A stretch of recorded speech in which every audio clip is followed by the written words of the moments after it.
there's really two things that I often think about that went with accessible computing for computer science educators. Number one, I wish more people realized that it's required by law.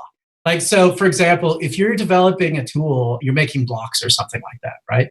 You're putting yourself at legal liability if you don't add accessibility support in K through 12.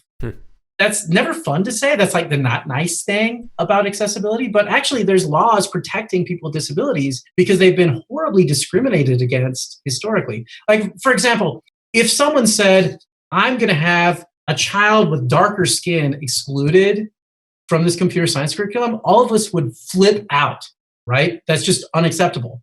Or if you said, I don't think women should be programmers, we would say, screw you. That's just completely unacceptable. That's just not right. But if almost every single block language out there is inaccessible to the blind, we sort of throw our hands up and say, well, it is what it is. So number one, the not nice thing about accessibility, but I wish people knew more, it's required by law. It is not optional.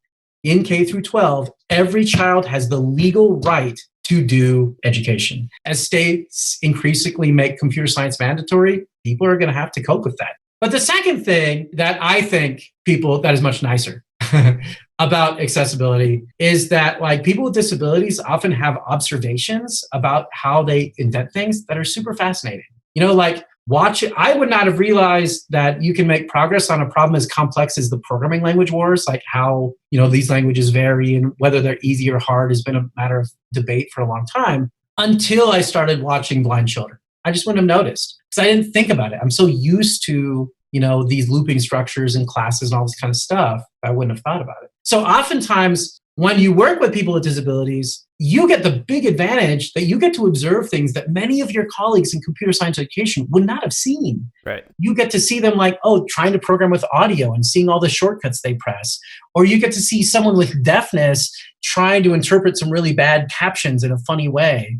Or looking at the language differences people that are deaf have in comparison to people that weren't using ASL for most of their life. Or watching someone with a mobility impairment try to get around some particular feature that they're using. I mean, it's fascinating and has a lot of opportunities for making things easier for everybody. And like, I feel lucky that I get to kind of sit and observe these people all the time, that they kind of allow me to do that because it gives me a lot of fun insights that I get to come back and play with.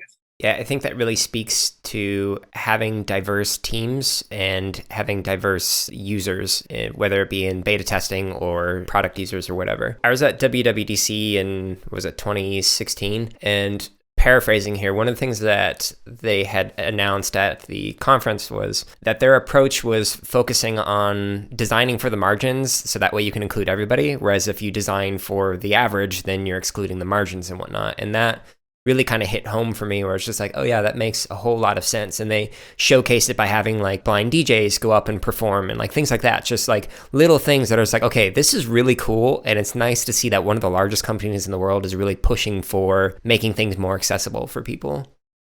I think Apple has put in a lot more work than a lot of groups, and I think it's gotten better over the years. Nothing's perfect at any company, and even with really good intentions and stuff like that, sometimes the challenges can be hard to make something accessible. It's not like you flip a switch. It can be difficult. This excerpt was from episode 27 of the CSK8 podcast, and it was titled Accessible CS Education Through Evidence-Based Programming Languages with Andreas Stefik. You can listen to this full interview as well as hundreds more by searching for the CSK8 podcast on your favorite podcast app or by simply going to jaredoleary.com.